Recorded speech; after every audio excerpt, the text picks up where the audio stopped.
Welcome to Mrugashira, a podcast that communicates with communicators. Is brought to you in association with Digitales. I'm Radha Radhakrishnan. Let's begin. The pandemic has impacted media industry deeply. Since last year, the industry has gone through several ups and downs.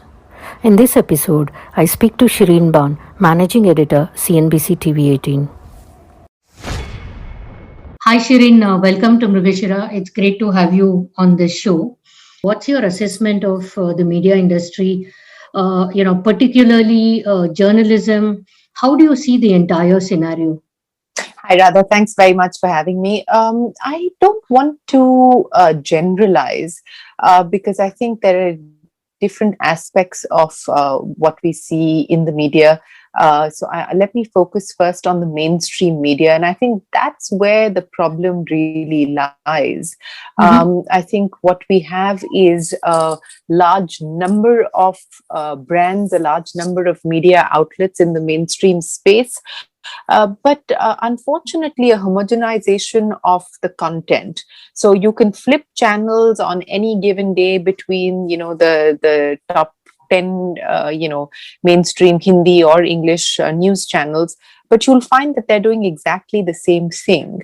And unfortunately, I feel somewhere they're not servicing the viewer or the consumer. And I think that poses an existential issue and an existential threat for the business per se. I mean, imagine an FMCG company not focusing on its consumer, or any company not focusing on what its consumer needs, what is relevant to the consumer.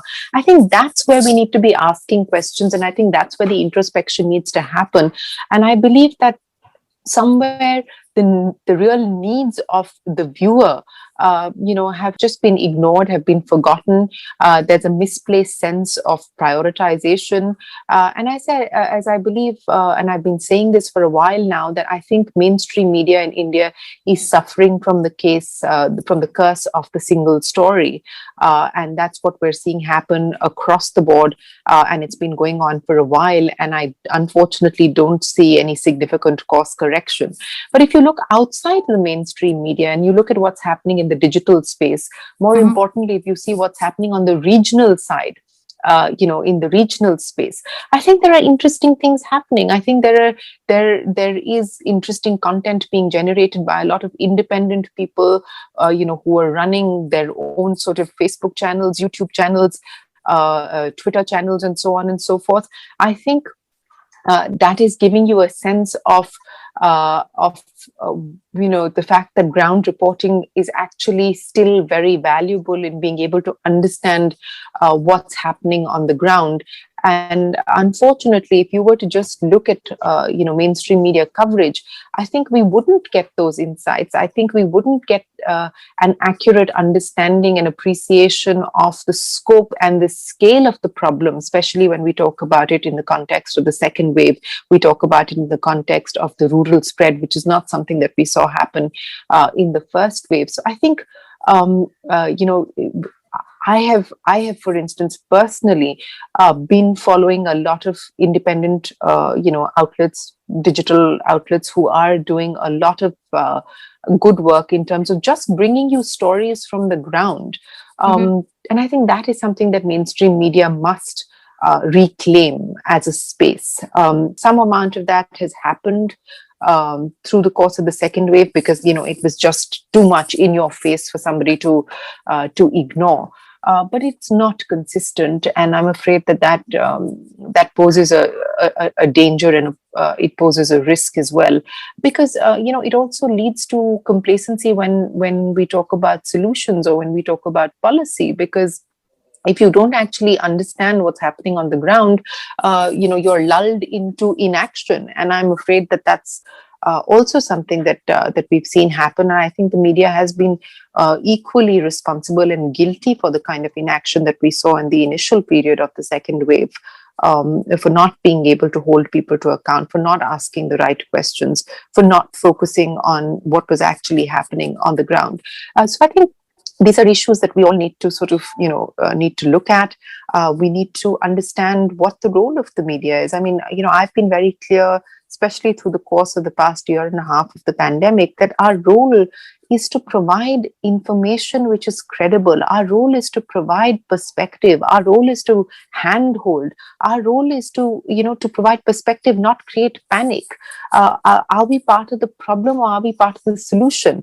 I think those are questions that each one of us, as editors, as custodians of media brands, must address if we want to continue to stay relevant to our audience. Yeah, in fact, Shireen, you brought out a couple of very interesting points. One is in terms of, mainstream media not having its ear to the ground and not understanding the ground reality. And the other you talked about was the local media. So my question to you is in terms of, do you really feel that, mainstream media, by doing whatever it has done so far, has lost credibility somewhere? And, people no longer trust that big media brand? I would think that there is some truth to that. I think there is a loss of credibility. There is a loss of trust. There is a deficit of faith. And I think that people are starting to realize that the coverage that they might be seeing is not necessarily relevant. It is in many cases one-sided, and in many cases it's not accurate. So I think there is that loss of faith, there is that loss of trust, and it doesn't bode well for media brands, because at the end of the day, that's your currency, right? I mean, people turn to the news because they believe that what you're telling them is accurate, what you're telling them is verifiable, what you're telling them is trustworthy. And if that currency is damaged, is dented, then what premium do you enjoy?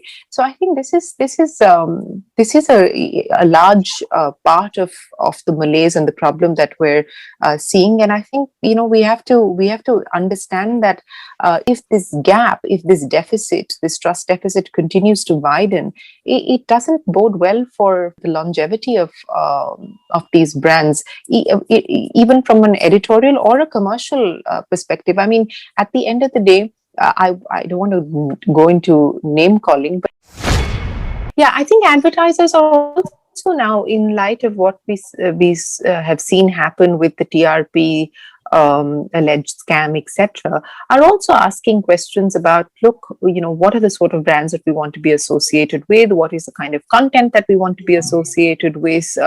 What's the messaging that we want to be associated with? So I think these are important questions, and I think this conversation is not done. I think this conversation will gain momentum, and I think newsrooms that are agile, adaptive, open, and are listening to what is being said, are listening to the feedback, is what are the brands, I think, that will make it through this period of crisis, and hopefully chart out a sort of stronger, more robust future. One of the things that you mentioned earlier was about hyper-local, because I see that as the other side of the coin, right? I mean, on one side, mainstream is not doing what it's supposed to do, whereas the hyper media or the local media is doing much more. And so do you see that as going to be some kind of a paradigm shift?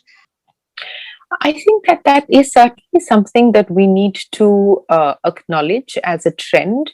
How monetizable, how sustainable, how viable it's going to be, I think still the jury's still out on that. But I certainly feel that there is space, for hyperlocal content, for more niche content. And niche, when I say niche, I don't mean necessarily in terms of small numbers, but I mean in terms of specialized content.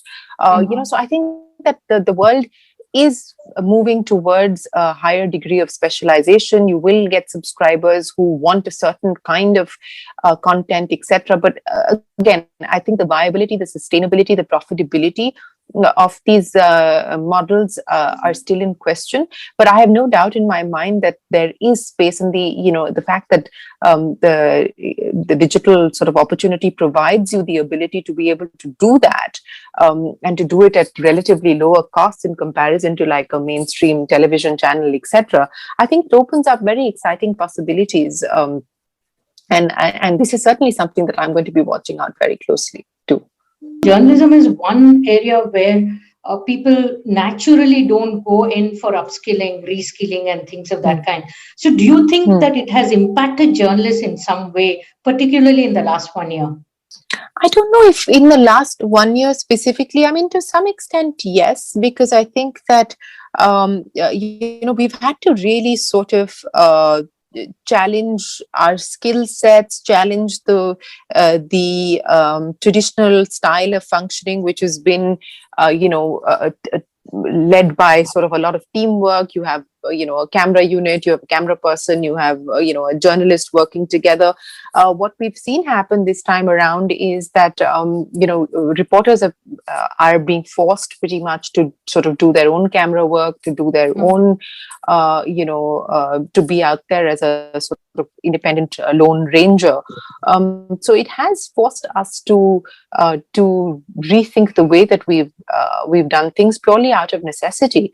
For instance, large parts of our organization have continued to be work from home. So what has that meant in terms of being able to ensure that quality doesn't suffer? You still have the same quality in terms of output, but with the large majority of people being operating out of their homes. So I think it has forced us to review a lot of what we were doing.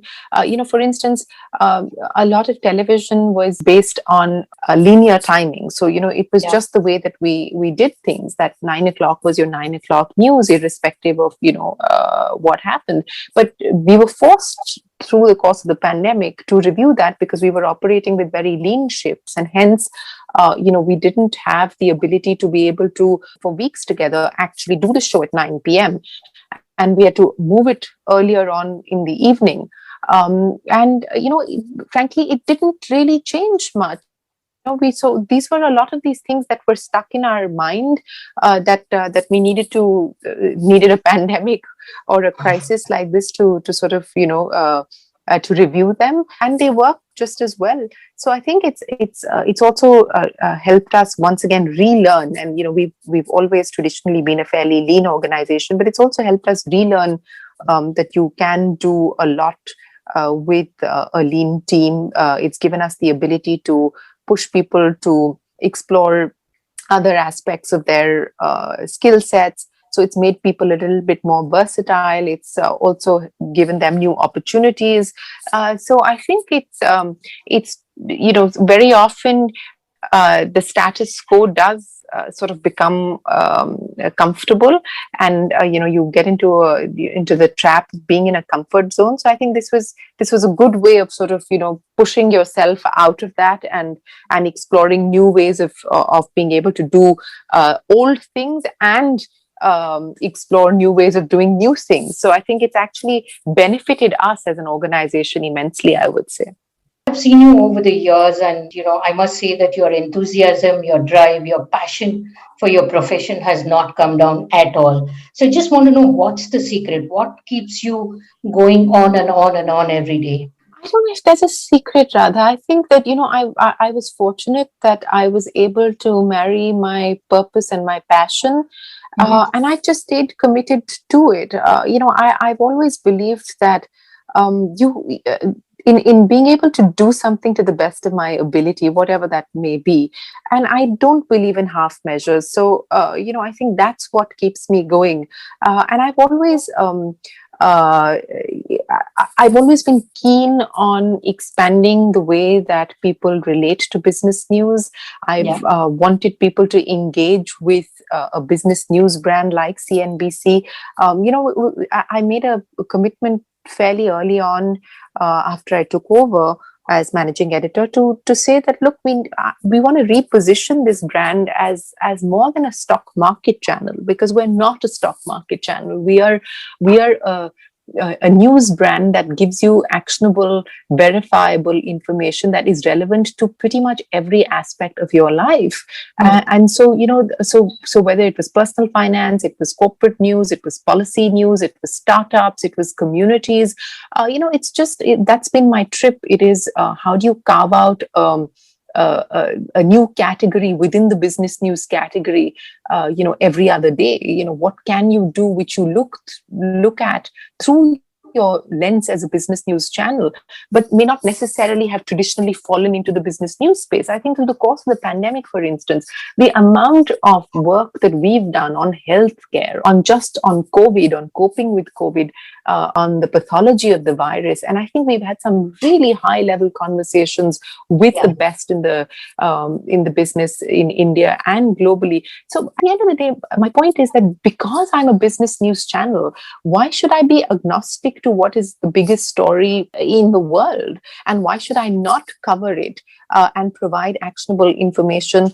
to the audience that comes to me, and ensure that I can give them the best insights, the best perspective on it? So I think that's been the effort on my part, and that's what's continued to drive me, is to basically mainstream good content and see it from the lens of our DNA, which is really to provide actionable information. So that's what keeps me going. And I think it's a question of prioritization. I think maybe the first 12 years of my career was really about wanting to do, shows that I felt in control of, I felt I was proud of, I was fronting them. And I think that in the last 5 or 7 years, I think my trip has really been to build a team and to ensure that they're getting the maximum out of what they're doing, to be able to create a very credible pool.